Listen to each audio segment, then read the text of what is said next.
Ito ang kasaysayan ng pinaka-wanted na politiko sa buong Pilipinas. Bakit niya isinilid sa basurahan ang kanyang asawa? Gaano kadami sa mga tagasunod niya ang nasawi upang pigilan ang mga pulis na hulihin siya? Siya nga ba ang nagpatahimik sa pamilya ng kanyang asawa at ng prosecutor ng mga ito? Gaano kalakas ang kapangyarihan ng kanyang pamilya? Kilalanin natin si Ruben Ecleo Jr. Tara, alamin natin sa history. Disclaimer, lahat ng aming babanggitin sa video na ito ay mapapanood at mababasa din sa iba't ibang online sites at articles. Kung mahilig kayo sa ganitong topic at iba pang history, huwag kalimutang mag-subscribe sa aming channel at pindutin na rin ang notification bell. Panimula, si Ruben Ecleo Jr. ay ipinanganak noong ika-16 ng Abril 1960 sa isang pamilya na makapangyarihan sa politika. Panganay siya sa 8 magkakapatid at sinasabing siya ay pinuno ng isang kulto.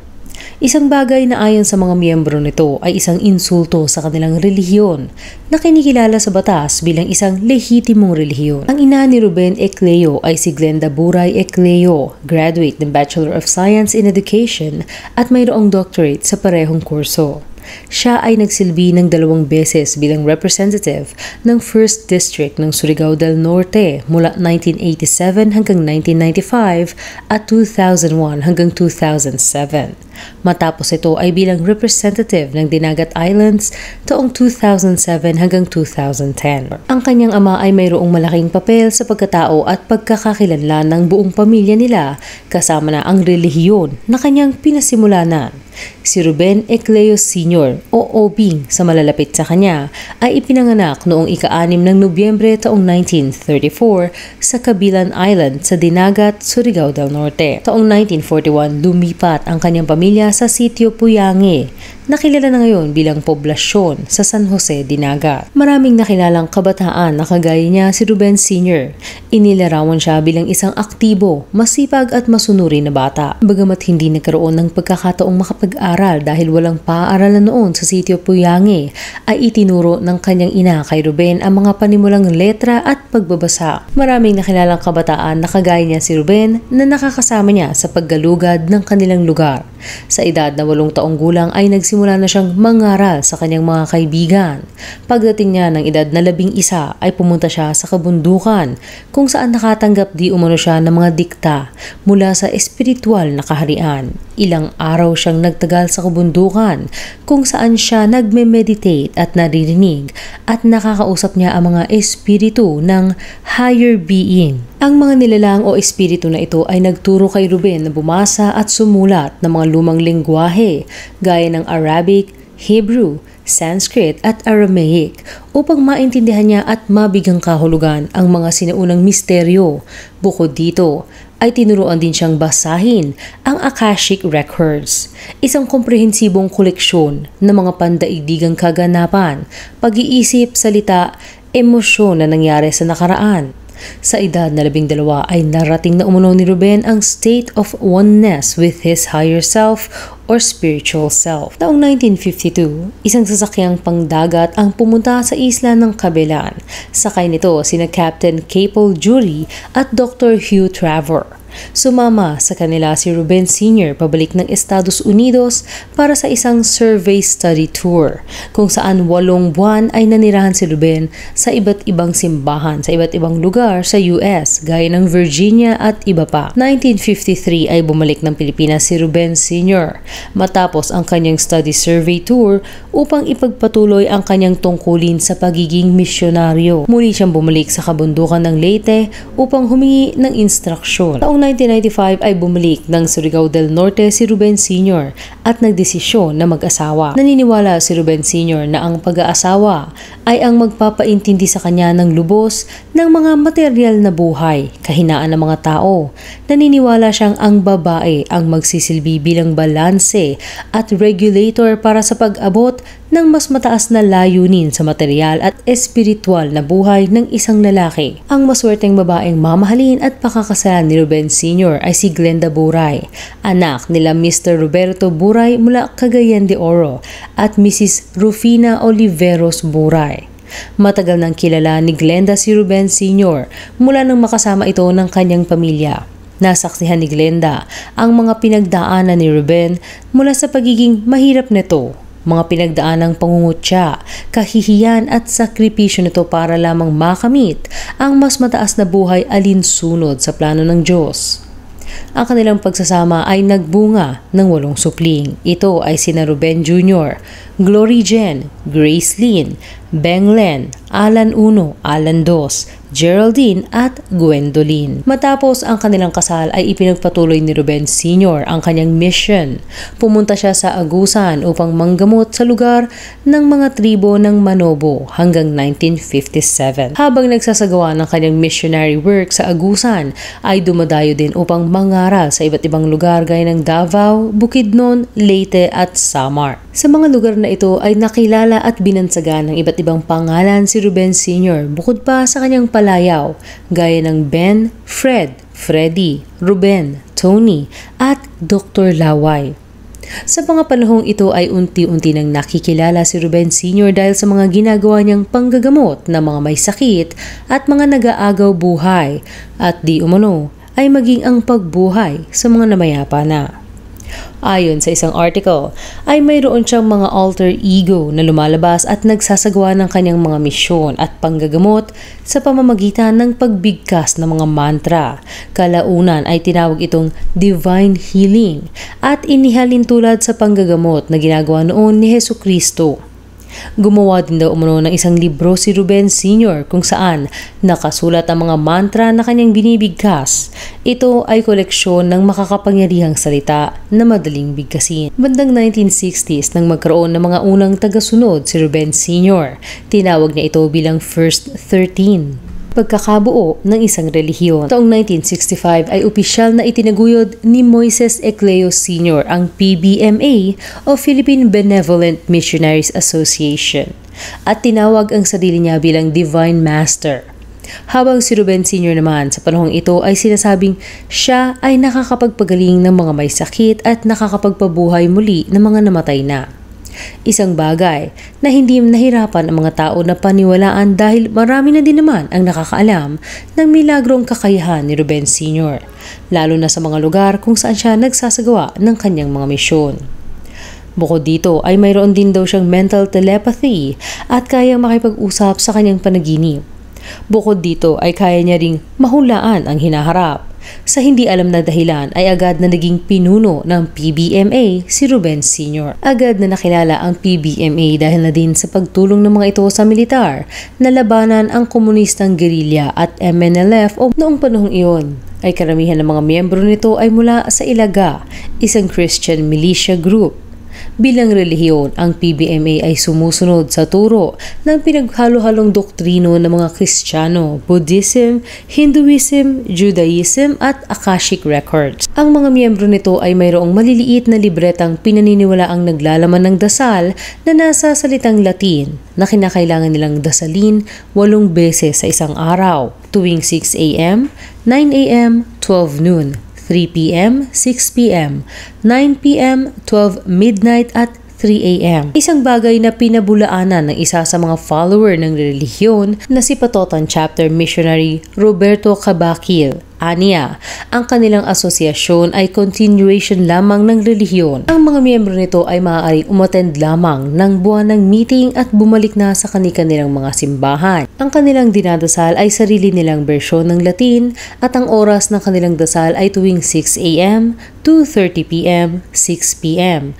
2:30 a.m. bago matulog at pagkagising. Mayroon din silang singsing na gawa sa nickel at ito di umano ay magbibigay ng babala sa nagsusuot sa darating na panganib. Noong 1970s, ang halaga ng libreta ay 5 piso habang ang singsing naman ay 10 piso. Kinakailangan din na maiwasan at itigil ng mga miyembro ang anumang klase ng bisyo gaya ng pag-inom ng alak, paninigarilyo at pambababae. Ang mga kababaihan ay kinakailangang magsuot ng puting bestida sa araw na gagawin mismo ng Divine Leader Ruben Sr.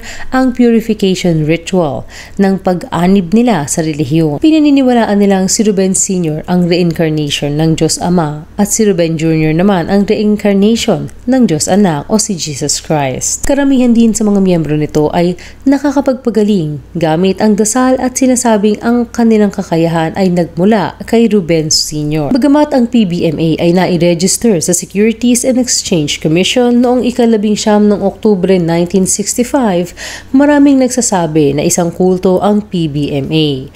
Ngunit ayon sa article mula sa PhilStar, isang tagasunod nito ay masakit para sa kanila ang tawaging kulto dahil sila ay tumutulong sa mga nangangailangan nang hindi humihingi ng anumang kapalit. Sa paglago ng kanyang kasikatan ay hindi nagtagal ay tumakbo sa public office si Ruben Ecleo Sr. Una siyang tumakbo at nanalo sa pagka-mayor ng Dinagat, Surigao del Norte taong 1963 at kanyang hinawakan ang posisyong ito ng 24 na taon hanggang sa kanyang pagkamatay taong 1987. Sinasabing naging malakas na puwersa sa politika ang PBMA at ang mga pinapaboran nilang politiko ay sigurado na nasa 30,000 ang boto para sa eleksyon. Sa katunayan, 5 sa 8 anak ni Ruben Sr. bukod pa sa kanyang asawa ang matagumpay na tatakbo sa serbisyo publiko at hahawak ng iba't ibang posisyon. Nang humiwalay bilang sarili nitong probinsya ang Dinagat Islands mula sa Surigao del Norte, ay tinatayang nasa 13 opisyal na naluklok sa kani-kaniyang pwesto ang mayroong apelidong Ecleo. Ruben Ecleo Jr. na itatalang mayroong 140,000 na miyembro ang asosyasyon ng PBMA. Ngunit nang pumanaw si Ruben Sr. noong ika-20 ng Disyembre 1987 ay sinasabing nasa 3.5 million ang mga miyembro nito sa 15 bansa.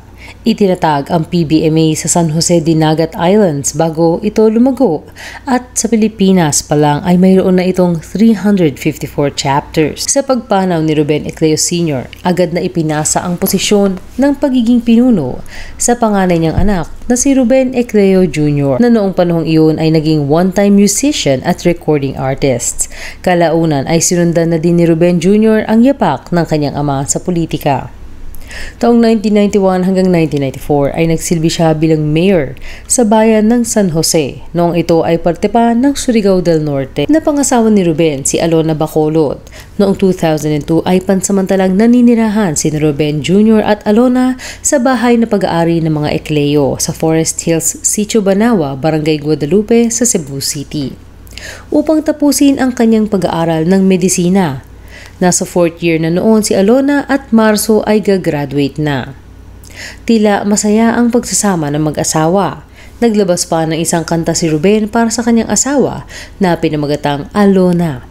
Ika-8 ng Enero 2002, niyanig ang samahan ng PBMA matapos matagpuan ang nabubulok ng katawan ng asawa ni Ruben Jr. na si Alona sa isang bangin sa may bayan ng Dalaguete sa Cebu.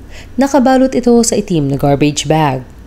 Si Alona ay 27 taong gulang lamang. Investigasyon.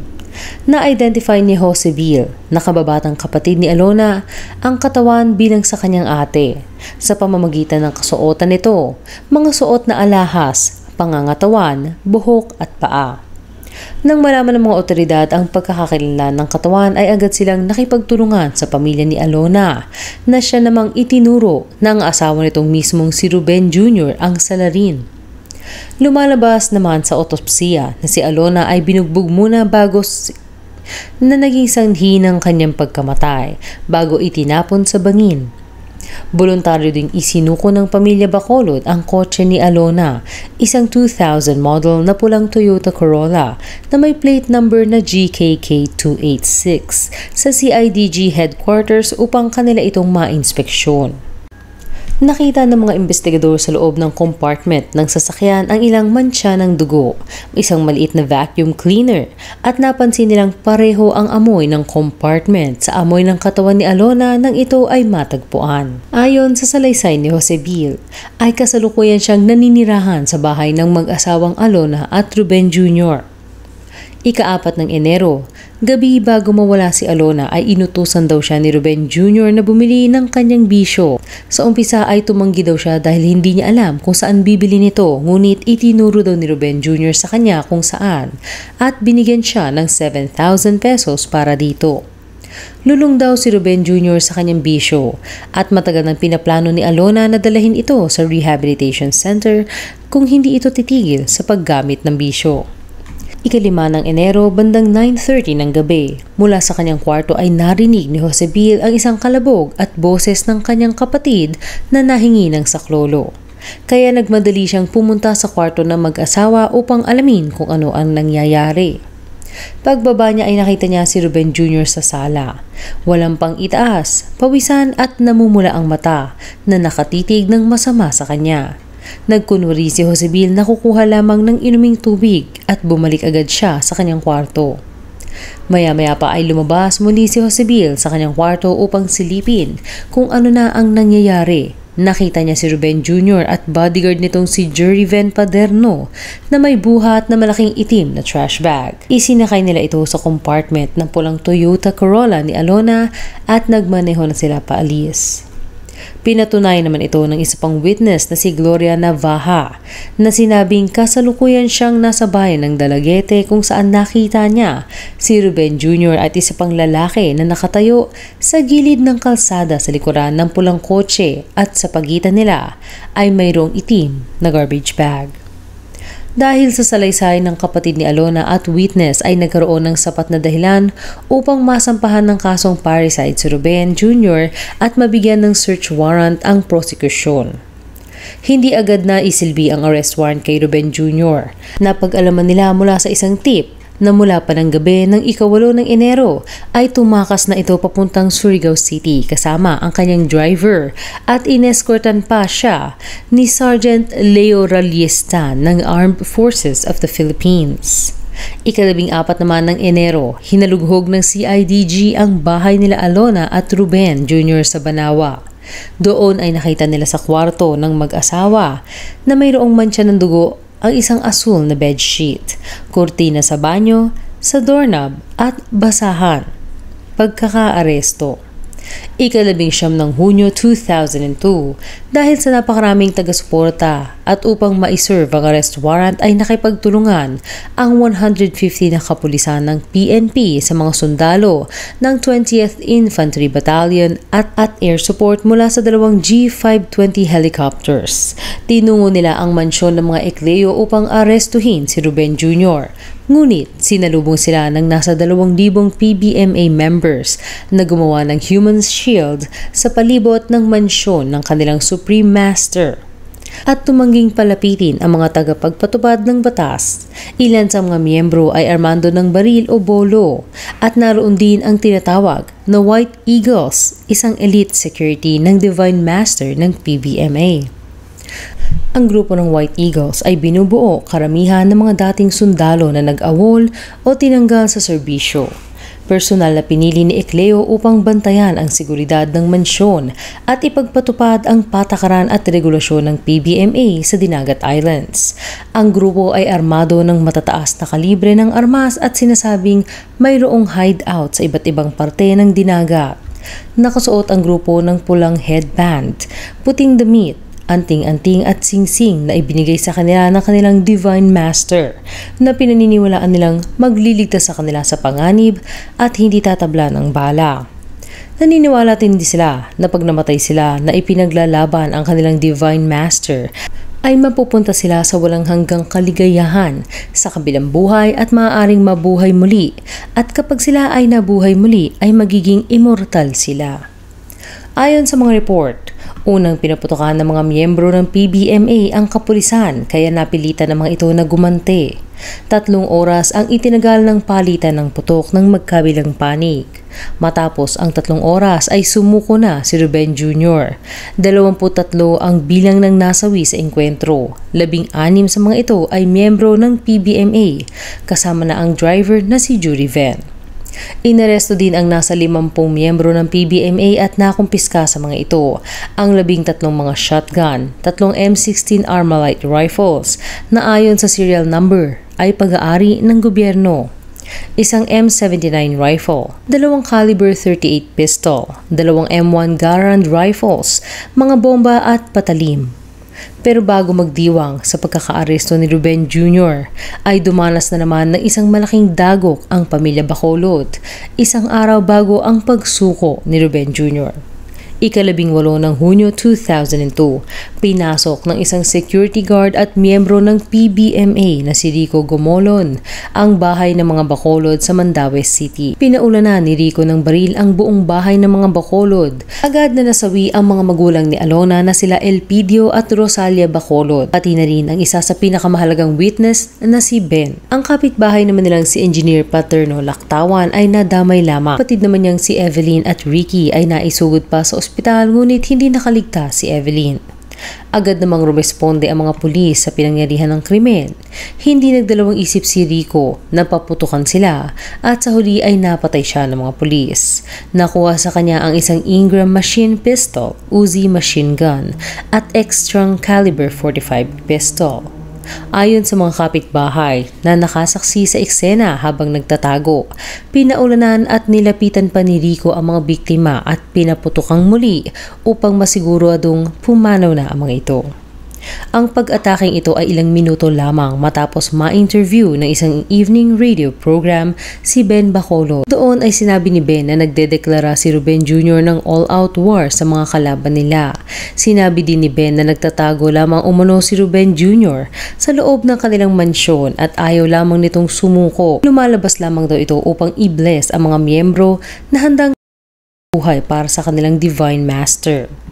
Pinaniniwalaan ng mga otoridad na ang pag-ataking ginawa sa pamilya Bacolod ay upang patahimikin ang mga saksi. Nang malaman ng nooy Pangulong Gloria Macapagal-Arroyo ang pagkakahuli kay Ruben Jr., sinabi niyang gagamitan ito ng buong puwersa ng batas para sa pagkakapatay kay Alona at sa pamilya nito.